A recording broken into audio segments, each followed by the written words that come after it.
ജർമ്മനിയിൽ ജോലി സാധ്യതകൾ നിരവധി ഉണ്ട് എന്നുള്ള കാര്യം നമുക്ക് എല്ലാവർക്കും അറിയാവുന്ന കാര്യമാണ്.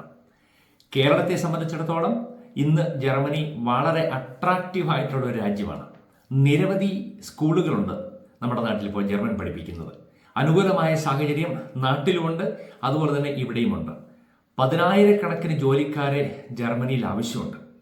ഏറ്റവും പ്രധാനപ്പെട്ട ഒരു മേഖലയാണ് നേഴ്സിംഗ് മേഖല എന്ന് പറയുന്നത്. അങ്ങോട്ടേക്കാണ് കൂടുതൽ കുട്ടികൾ നമ്മുടെ കേരളത്തിൽ നിന്ന് കയറി വന്നുകൊണ്ടിരിക്കുന്നത്. ഇപ്പോൾ വളരെ വിഷമകരമായ ഒരു സാഹചര്യത്തിലൂടെയാണ് നമ്മുടെ പല കുട്ടികളും ജർമ്മനിയിൽ വന്നതിന് ശേഷം കടന്നുപോയിക്കൊണ്ടിരിക്കുന്നത്. ജർമ്മനിയിൽ വരുമ്പോൾ യൂറോപ്പിലേക്ക് എത്തിയതിൻ്റെ ഒരു സന്തോഷവും പുതിയ രാജ്യവും പുതിയ സാഹചര്യവും കാണുമ്പോൾ യാത്രകൾ നടത്തുക, ഇവിടെ അടിച്ചു പൊളിക്കുക, ഇവിടുത്തെ ഫ്രീഡം അനുഭവിക്കുക, നല്ല ഡ്രസ്സ് ഇടുക, പെൺകുട്ടികളൊക്കെ അവർക്ക് ഇഷ്ടമുള്ള ഡ്രസ്സ് ഇട്ട് ഇതിൽ പൊളിച്ചടുക്കി നടക്കുക, ഇതൊക്കെ വളരെ നല്ല കാര്യങ്ങളാണ്. അപ്പോൾ അതിൻ്റെ കൂടെ തന്നെ മറ്റൊരു അപകടം കൂടെയുണ്ട്. അതാണ് ഇപ്പോൾ ചെറുപ്പക്കാർ നമ്മുടെ ജർമ്മനിയിൽ ഫേസ് ചെയ്തുകൊണ്ടിരിക്കുന്നത്. ഇതിനെക്കുറിച്ചാണ് ഇന്നത്തെ വീഡിയോ നമ്മൾ പ്രതിപാദിക്കുന്നത്. ഞാൻ father Augustine. Very many greetings from Germany. German പഠിപ്പിക്കുന്ന നിരവധി സ്കൂളുകളാണ് ഇന്ന് കേരളത്തിലുള്ളത്.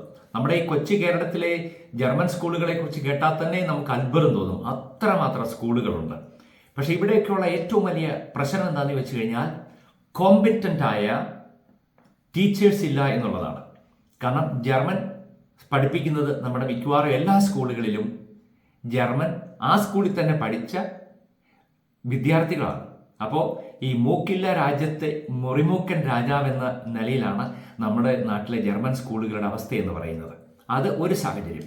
ഇനി മറ്റൊരു പ്രധാനപ്പെട്ട കാര്യം എന്താണെന്ന് ചോദിച്ചു കഴിഞ്ഞാൽ +2 കഴിയുന്ന പിള്ളേർ, 18-19 വയസ്സുള്ള കുട്ടികൾ, അവർ അത്രയും നാളും വീട്ടിൽ നിന്ന് മാതാപിതാക്കളുടെ ശിക്ഷണത്തിൽ പഠിച്ച് മിടുക്കരായി +2 കഴിഞ്ഞ് അവർ പിന്നെ ലോകത്തിലേക്ക് ഇറങ്ങുകയാണ്. അപ്പോൾ അന്നേരം കിട്ടുന്ന ആ ഒരു ഫ്രീഡം, പ്രത്യേകിച്ച് ജർമ്മൻ സ്കൂളുകളിൽ പഠിക്കാനായിട്ട് ഹോസ്റ്റലിൽ വന്നിരിക്കുന്ന കുട്ടികൾ നല്ല സ്വാതന്ത്ര്യത്തിലാണ്. അപ്പോൾ അവർ ആ സ്വാതന്ത്ര്യം ഏറ്റവും നല്ലപോലെ ഉപയോഗിക്കുന്നു, അടിച്ച് പൊളിക്കുന്നു. അപ്പോൾ ജർമ്മൻ പഠിക്കുന്ന കാര്യം ഒരു അത്ര അത്യാവശ്യമല്ലാത്ത ഒരു രീതിയിലേക്കാണ് കാര്യങ്ങൾ പൊയ്ക്കൊണ്ടിരിക്കുന്നത്. ഇതുവരെ മിക്കവാറും സ്ഥലത്ത് അങ്ങനെയാണ് സംഭവിച്ചിരിക്കുന്നത്. ഞാൻ ഈ കഴിഞ്ഞ നാളുകളൊക്കെ ഒരുപാട് കുട്ടികളുമായിട്ട് സംസാരിക്കാൻ ഇടവന്നു. അപ്പോൾ അവിടെയൊക്കെ കാണുന്നതെന്ന് വെച്ച് കഴിഞ്ഞാൽ കുട്ടികൾ ജർമ്മൻ പാസ്സായിട്ടുണ്ട്, B2 ലെവൽ പാസ്സായിട്ടുണ്ട് കുട്ടികൾ. പക്ഷേ ജർമ്മൻ സംസാരിക്കാൻ പറ്റുന്നില്ല. അതിൻ്റെ പ്രധാനപ്പെട്ട കാരണം അന്വേഷിച്ച് ചെന്ന് കഴിഞ്ഞപ്പോഴാണ് എനിക്ക് മനസ്സിലാകുന്നത്, കുട്ടികൾ ഈ A1, A2, B1 കാലഘട്ടങ്ങളിൽ അടിച്ചു പൊളിച്ചു കിടക്കുന്നു.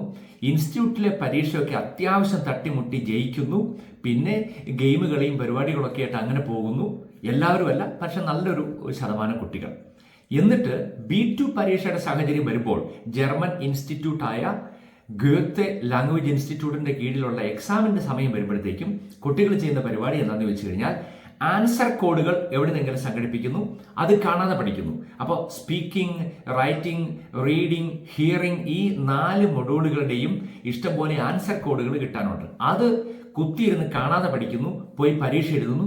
കുറേ പേരൊക്കെ ജയിക്കുന്നു, നല്ല ശതമാനം പേര് തോക്കുന്നു. ഇനി 1 മൊഡ്യൂൾ 2 മൊഡ്യൂളൊക്കെ തോറ്റു പോകുന്നവർ വീണ്ടും പോയി ഇങ്ങനെ ആൻസർ കോഡുകൾ വെച്ച് പരീക്ഷ പാസ്സാകുന്നു. ജർമ്മനിക്ക് വരാൻ ശ്രമിക്കുന്നു. ജർമ്മനി മിക്കവാറും പേരൊക്കെ വരാറുമുണ്ട്. ഈ ഏജന്റുമാർക്ക് പൈസ കൊടുത്ത് ഒക്കെ ആയിട്ട് എങ്ങനെയെങ്കിലും എവിടെയെങ്കിലും തട്ടിമുട്ടി ഇവിടെ ജർമ്മനി വരുന്നു. അപ്പോൾ അവരുടെ ഒരു വലിയ പ്രശ്നം എന്താണെന്ന് വെച്ച് കഴിഞ്ഞാൽ B2 ഉണ്ട് പേപ്പറിൽ, പക്ഷേ ജർമ്മൻ സംസാരിക്കാൻ അറിയത്തില്ല, ജർമ്മൻ മനസ്സിലാവുന്നില്ല, ജർമ്മൻ സംസാരിക്കാൻ പറ്റുന്നില്ല. ഞാൻ ഒരുപാട് കുട്ടികൾക്ക് ഈ കഴിഞ്ഞ മാസങ്ങളിലൊക്കെ ക്ലാസ് എടുക്കുന്നുണ്ടായിരുന്നു. B2 കഴിഞ്ഞ കുട്ടികളെയാണ്. B2 കഴിഞ്ഞവർക്ക് പോലും അവരെ തന്നെ ജസ്റ്റ് ഒന്ന് ഇൻട്രൊഡ്യൂസ് ചെയ്യാൻ പോലും പറ്റാത്ത രീതിയിലാണ് അവരുടെ അവസ്ഥയെന്ന് പറയുന്നത്. എന്നെ സങ്കടപ്പെടുത്തിയ ഒരു കാര്യം അതാണ്. ഇവിടെ ജർമ്മനിയിൽ വന്ന് ജർമ്മൻ പഠിക്കുന്ന ഒരാളെ സംബന്ധിച്ചിടത്തോളം B2 പാസ്സാവുമ്പോൾ ആ ആള് നന്നായിട്ട് ജർമ്മൻ സംസാരിക്കുന്ന ഒരു ലെവലിലേക്ക് എത്തും. നമ്മുടെ നാട്ടിൽ അത് വളരെ വേദനാജനകമായ ഒരു സാഹചര്യം നിലനിൽക്കുന്നത് കൊണ്ട് കുട്ടികൾക്ക് B2 പാസ്സാകുന്നുണ്ട്, ജർമ്മൻ അറിയത്തില്ല. തനി ഊടായ്പ രീതിയിൽ ഇങ്ങനെ ജർമ്മൻ പാസ്സാകുന്ന കുട്ടികൾ ജർമ്മനി വന്നു കഴിഞ്ഞാൽ അവരനുഭവിക്കുന്ന ഏറ്റവും വലിയ അവസ്ഥയെന്ന് പറഞ്ഞാൽ സ്കൂളിൽ പോയി ഇരിക്കുമ്പോൾ ജർമ്മൻ ഇൻസ്റ്റിറ്റ്യൂട്ടുകളിൽ, പ്രത്യേകിച്ചും നേഴ്സിംഗ് സ്കൂളുകളൊക്കെ പോയിരിക്കുന്ന കുട്ടികൾക്കും, അതുപോലെ തന്നെ പ്രാക്ടിക്കലിന് സമയത്ത് നേഴ്സസിൻ്റെയോ അല്ല ഡോക്ടേഴ്സിൻ്റെ കൂടെയൊക്കെ ഇവരെ പ്രാക്ടിക്കലിൻ്റെ ഇൻചാർജ് ആയിട്ടുള്ളവർ കൊണ്ടു നടക്കുമ്പോൾ ഇവർക്ക് ഇതൊന്നും മനസ്സിലാവുന്നില്ല. അപ്പം അങ്ങനെ അതിവേദനാജനകമായ ഒരു സാഹചര്യമാണ് കുട്ടികളിൽ നല്ല ശതമാനം പേരും ഇവിടെ അനുഭവിച്ചുകൊണ്ടിരിക്കുന്ന ഏറ്റവും വലിയൊരു ദുരവസ്ഥ എന്ന് പറയുന്നത്. ഇവിടെ നേഴ്സിംഗ് പഠിക്കുന്ന കുട്ടികൾ, അതുപോലെ തന്നെ മറ്റ് തൊഴിലുകൾ പഠിക്കുന്ന കുട്ടികൾ ഉണ്ടെങ്കിൽ പോലും നേഴ്സിംഗിനാണ് ഏറ്റവും അധികം കുട്ടികൾ വന്നിരിക്കുന്നത്. അവർ പഠിക്കുന്ന നേഴ്സിംഗ് സ്കൂളിലെ ടീച്ചേഴ്സ് ഈ കുട്ടികളെ പഠിക്കുന്നു. ഇവരുടെ സ്വഭാവം, ഇവരുടെ പെരുമാറ്റ രീതികൾ, ഇവരുടെ അഭിരുചികൾ ഇതൊക്കെ മനസ്സിലാക്കിയതിന് ശേഷമാണ് അവർ ഈ കുട്ടികളെ നേഴ്സിംഗിന്റെ മറ്റ് വശങ്ങളിലേക്ക് കൊണ്ടുപോകുന്നത്. ഇതിന്റെ ഒരു പ്രായോഗിക വശം എന്ന് പറയുന്നത് ഈ കുട്ടികൾ പ്രാക്ടിക്കൽ ചെയ്യാനായിട്ട് പേഷ്യൻസിന്റെ അടുത്തും അല്ലെങ്കിൽ പ്രായമായ കാരണന്മാരുടെ അടുത്തൊക്കെ ചെല്ലുന്ന സമയത്ത് അവരുടെ പെരുമാറ്റം എങ്ങനെയാണ്, അവർ ഈ രോഗികളോട് എങ്ങനെയാണ് ഇടപഴകുന്നത്, ഇതൊക്കെ ഇവർ സ്കൂളിൽ ടീച്ചേഴ്സ് വാച്ച് ചെയ്യുന്നുണ്ട്. അപ്പൊ അവരെ സംബന്ധിച്ചിടത്തോളം ഈ കുട്ടികൾ പറയുന്ന ഭാഷ അവർക്ക് മനസ്സിലാവാതെ വരുന്നു. അതുപോലെ തന്നെ പേഷ്യൻസിന്റെ അടുത്തും ഇവർ നന്നായിട്ട് പെരുമാറുന്നില്ല. അതിന്റെ കാരണം എന്താണെന്ന് വെച്ച് കഴിഞ്ഞാൽ നല്ല ശതമാനം കുട്ടികൾക്കും നേഴ്സിങ്ങിനോടല്ല താല്പര്യമുള്ളത്. അവർക്ക് വേറെ തൊഴിലൊക്കെ പഠിക്കാനാണ് താല്പര്യം. പക്ഷേ നേഴ്സിങ്ങിന് വരാനാണ് ഇവിടെ ഏറ്റവും കൂടുതൽ പോസിബിലിറ്റി ഉള്ളത്. അതുകൊണ്ട് ചാടിക്കയറി പോരുന്നു എന്നുള്ളതാണ്. അതല്ലാണ്ട് തീവ്രമായ ഒരു ആഗ്രഹത്തോടു കൂടിയല്ല പലപ്പോഴും കുട്ടികൾ നേഴ്സിങ്ങിന്റെ ജോലി ഇവിടെ ചെയ്യാനായിട്ട് ശ്രമിക്കുന്നത്. അപ്പൊ അങ്ങനെ വരുമ്പോൾ തന്നെ അവര് രോഗികളോട് പെരുമാറുന്ന രീതിയിലൊക്കെ കുറച്ച് വ്യത്യാസം വരും. ഇത് വളരെ ഗൗരവമായിട്ട് ഇവർ നോട്ട് ചെയ്യുന്ന ഒരു കാര്യമാണ്. ഇങ്ങനെയൊക്കെയുള്ള സാഹചര്യങ്ങൾ നിലനിൽക്കുമ്പോൾ തന്നെ ഭാഷ ഒരു വലിയ പ്രശ്നമായിട്ട് വരികയാണ്. കുട്ടികൾ ഇവിടെ വന്നതിന് ശേഷവും ലാംഗ്വേജ് ഏറ്റവും നല്ല രീതിയിൽ പഠിച്ചെടുക്കാനുള്ള പരിശ്രമം എന്നതിനേക്കാൾ ഉപരിയായിട്ട് ഇവിടെ നാട് കാണാനും അടിച്ച് പൊളിച്ച് നടക്കാനും ഒക്കെ ആയിട്ടാണ് പലപ്പോഴും താല്പര്യം കാണിക്കുന്നത്. ഇതൊന്നും തെറ്റായ കാര്യമല്ല. പക്ഷെ നമ്മുടെ ബേസിക് ആയിട്ടുള്ള കാര്യങ്ങൾ നമ്മൾ കൃത്യമായിട്ട് ഉത്തരവാദിത്തോടുകൂടി ചെയ്തില്ലെന്നുണ്ടെങ്കിൽ പ്രശ്നമാണ്. ഇപ്പൊ ഈ മാർച്ച് 31 കഴിയുമ്പോൾ നമ്മുടെ നാട്ടിലേക്ക് നിരവധി കുട്ടികൾ തിരിച്ചു വരും. കാരണം എന്താണെന്ന് വെച്ച് കഴിഞ്ഞാൽ അവർക്ക് ലാംഗ്വേജ് അറിയത്തില്ല എന്നുള്ളതാണ് ഏറ്റവും പ്രധാനപ്പെട്ട കാര്യം. അപ്പൊ ഇത് ഒരു ലോകാവസാനം അല്ല എന്ന് കുട്ടികൾ തിരിച്ചറിയുക.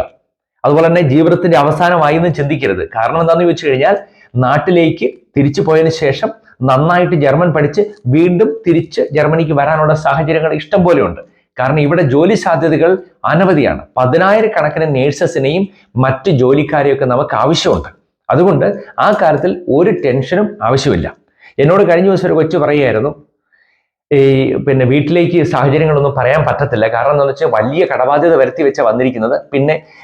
പിന്നെ ഫാദർ തീരെ വയ്യാണ്ട്, പപ്പ തീരെ വയ്യാണ്ട് ആശുപത്രിയിലൊക്കെയാണ്, രോഗാവസ്ഥയിലാണെന്നൊക്കെ പറയുന്നു. അപ്പൊ അതുകൊണ്ട് വീട്ടിലേക്ക് പറയാൻ പറ്റുന്നില്ല. ഇങ്ങനെ ഈ ദിവസങ്ങളിൽ കുട്ടികൾ എന്തുമാത്രം പേര് എന്നെ വിളിച്ച് ഇവരുടെ സങ്കടം പറയുന്നതെന്ന് ചോദിച്ചു കഴിഞ്ഞാൽ നമുക്കത് കേൾക്കുമ്പോൾ തന്നെ ചങ്ക് പൊളിയുന്ന വിഷമമുണ്ട്. പക്ഷെ ഇവരെ ഈ തരത്തിൽ ഹെൽപ്പ് ചെയ്യാൻ പറ്റത്തില്ല.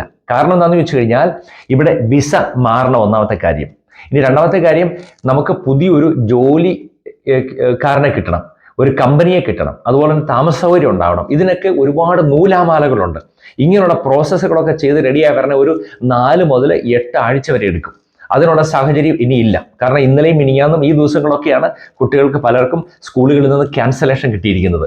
വളരെ വിഷമകരമായ സാഹചര്യമാണ്. പക്ഷെ അതുകൊണ്ട് ഇനിയെങ്കിലും ഇവിടെ നിൽക്കുന്ന കുട്ടികളാണെങ്കിലും നാട്ടിൽ ജർമ്മൻ പഠിക്കുന്ന കുട്ടികളാണെങ്കിലും ദൈവത്തെ ഓർത്ത് ശ്രദ്ധിക്കേണ്ട കാര്യം എന്താണെന്ന് വെച്ച് കഴിഞ്ഞാൽ അടിസ്ഥാനപരമായ കാര്യമാണ്. അതായത് ജർമ്മൻ എന്നുള്ള ആ ഒരു വിഷയത്തിൽ ഗൗരവമായ ഒരു എഫേർട്ട് ഉണ്ടാവണം എന്നുള്ളതാണ്. അതുകൊണ്ട് ആ കാര്യത്തിൽ ഗൗരവമായിട്ട് ശ്രദ്ധിക്കണം എന്നാണ് എൻ്റെ അഭിപ്രായം. വളരെ പ്രധാനപ്പെട്ട മറ്റൊരു കാര്യം എന്താണെന്ന് ചോദിച്ചു കഴിഞ്ഞാൽ നമ്മുടെ നാട്ടിലുള്ള ജർമ്മൻ പഠിപ്പിക്കുന്ന സ്കൂളുകളും ഈ കാര്യത്തിൽ ഗൗരവമായ ശ്രദ്ധ ചെലുത്തണമെന്നുള്ളതാണ് എൻ്റെ അഭിപ്രായം. കാരണം എന്താണെന്ന് വെച്ച് കഴിഞ്ഞാൽ ഇന്ന് നമുക്കിപ്പോൾ ഓൺലൈനായിട്ട് ക്ലാസ്സുകൾ എടുക്കാനുള്ള സാഹചര്യമുണ്ട്.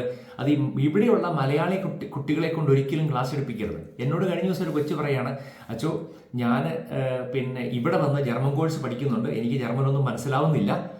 കാരണം എന്താണെന്ന് വെച്ചാൽ എനിക്ക് ജർമ്മൻകാർ പറയുന്ന ഒന്നും ഒരു പിടിയും കിട്ടുന്നില്ല. അതുകൊണ്ട് ഞാൻ ഇവിടെ വന്ന് ജർമ്മൻ കോഴ്സ് പഠിക്കുന്നുണ്ട്, പക്ഷെ നാട്ടിൽ ഞാൻ ഓൺലൈൻ ക്ലാസ് എടുക്കുന്നുണ്ട് കേട്ടോ, 25,000 രൂപ മാസം കിട്ടുന്നൊരു പരിപാടിയാണ്, അത് കളയേണ്ട കാര്യമില്ലല്ലോ, അതുകൊണ്ട് അങ്ങനെയും ചെയ്യുന്നുണ്ടെന്ന്. അപ്പോൾ ഇതൊക്കെയാണ് നമ്മുടെ ജർമ്മൻ സ്റ്റാൻഡേർഡ് എന്ന് പറയുന്നത്. അതുകൊണ്ട് അതൊക്കെ ഒഴിവാക്കിയിട്ട് ഇവിടെ ജർമ്മനിയിൽ ഇഷ്ടംപോലെ ടീച്ചേഴ്സിന് കിട്ടാനുണ്ട്. അവരെ ഓൺലൈൻ വഴി ജർമ്മൻ പഠിപ്പിക്കാനായിട്ട് നമുക്ക് അപ്പോയിന്റ് ചെയ്യാനൊക്കെ സാധ്യതയുണ്ട്. നല്ല പൈസ കൊടുക്കണം, പക്ഷെ എന്നാലും നമുക്ക് ആ ക്വാളിറ്റിയിൽ അത് ചെയ്യാനുള്ള സാഹചര്യമുണ്ട്. അതുകൊണ്ട് ജർമ്മൻ പഠിപ്പിക്കുന്ന നാട്ടിലെ സ്കൂളുകൾ ഈ കാര്യത്തിൽ ഗൗരവമായി ശ്രദ്ധിക്കുക എന്നുള്ളതാണ് ഒരു പ്രധാനപ്പെട്ട കാര്യം. രണ്ടാമത്തെ കാര്യം, ഏജന്റുമാർ അനാവശ്യമായ വാഗ്ദാനങ്ങൾ കൊടുക്കാതിരിക്കുക എന്നുള്ളതാണ്. കാരണം എന്താണെന്ന് വെച്ച് കഴിഞ്ഞാൽ ഇങ്ങനെയുള്ള വാഗ്ദാനങ്ങൾ കൊടുത്ത് കുട്ടികളെ ഇവിടെ എങ്ങനെയും എത്തിച്ചു കഴിഞ്ഞാൽ പിന്നെ അവരുടെ ഉത്തരവാദിത്തം കഴിഞ്ഞു, അവരുമായിട്ട് പിന്നെ യാതൊരു ബന്ധമില്ലാത്തൊരു സാഹചര്യമാണ്. ഈ കുട്ടികൾ ഇവരുടെ കാര്യങ്ങൾ നോക്കാനോ ഇവരുടെ കാര്യങ്ങൾ ശ്രദ്ധിക്കാനോ ഏജന്റുമാർക്ക് താല്പര്യമില്ലാത്തൊരു സാഹചര്യമുണ്ട്. അതും നിർബന്ധമായിട്ടും ഒഴിവാക്കിയെടുക്കേണ്ട ഒരു കാര്യമാണ്. ഇനി മറ്റൊരു പ്രധാനപ്പെട്ട കാര്യം എന്താണെന്ന് വെച്ച് കഴിഞ്ഞാൽ മാതാപിതാക്കളും കുട്ടികളും അനാവശ്യ പ്രതീക്ഷകൾ വെക്കാതിരിക്കുക. ക്വാളിഫൈഡ് ആയിട്ടുള്ളവർ മാത്രം ജർമ്മനിയിലേക്ക് കയറി വരാൻ നോക്കുക. ഇനി ഇവിടെ വന്നവരാണെങ്കിൽ തന്നെ നന്നായിട്ട് ജർമ്മൻ പഠിക്കാനും സംസാരിക്കാനും ശ്രമിക്കുക. നമ്മുടെ മലയാളം വികലമായിട്ട് സംസാരിക്കുന്നവർ നമുക്ക് ഇഷ്ടമില്ലല്ലോ, അല്ലെ? കളി വളി കുളി വാളപ്പളം എന്നൊക്കെ പറഞ്ഞ് നടക്കുന്ന നമ്മുടെ അന്യ സംസ്ഥാനക്കാരെയൊന്നും നമുക്കും വലിയ താല്പര്യമില്ല. കാരണം നമ്മുടെ ഭാഷ എല്ലാവരും ഏറ്റവും ഭംഗിയായിട്ട് സംസാരിക്കണമെന്നാണല്ലോ നമ്മുടെയും ആഗ്രഹം. ഇത് തന്നെയാണ് ജർമ്മൻകാരുടെയും ആഗ്രഹം. ഇപ്പോൾ ഈ ഇംഗ്ലണ്ടിലോ അല്ലെങ്കിൽ അമേരിക്കയിലോ ഉള്ള സായിപ്പന്മാർക്ക് നമ്മുടെ മലയാളികളുടെ ഇംഗ്ലീഷ് എന്തുകൊണ്ട് മനസ്സിലാകുന്നില്ല? മലയാളികൾ ഇംഗ്ലീഷ് അറിയാം, പക്ഷേ നമ്മുടെ പ്രൊനൗൺസിയേഷനിലുള്ള വൈകല്യം കൊണ്ടാണ് അവർക്കത് മനസ്സിലാവാതെ വരുന്നത്. ഇതുപോലെ തന്നെയാണ് ജർമ്മനും. പ്രൊനൗൺസിയേഷൻ കറക്റ്റ് അല്ലെങ്കിൽ ജർമ്മൻ ഒട്ടും മനസ്സിലാവാത്ത ഒരു ഭാഷയാണ്. അതുകൊണ്ട് ഈ കാര്യങ്ങളിൽ ഗൗരവമായിട്ട് ശ്രദ്ധിക്കണം എന്ന് ഞാൻ അഭ്യർത്ഥിക്കുകയാണ്. ഇവിടെ നിരവധി കുട്ടികളുടെ ദാരുണമായ ജീവിത സാഹചര്യങ്ങൾ അടുത്ത് കാണുകയും അവരുടെ സങ്കടങ്ങൾ കേൾക്കുകയൊക്കെ ചെയ്തുകൊണ്ട് മാത്രമാണ് ഞാൻ ഇപ്പോൾ ഈ വീഡിയോ ചെയ്യുന്നത്. അതുകൊണ്ട് ഈ കാര്യം വളരെ ഗൗരവമായിട്ട് എടുക്കണമെന്ന് ഞാൻ ഏറ്റവും സ്നേഹപൂർവ്വം നിങ്ങളോട് അഭ്യർത്ഥിക്കുകയാണ്. അപ്പോൾ എല്ലാവർക്കും ഇതിൻ്റെ ഗൗരവം മനസ്സിലായെന്ന് ഞാൻ വിചാരിക്കുന്നു. മറ്റൊരു വീഡിയോയുമായി ഉടനെ വീണ്ടും കാണാം.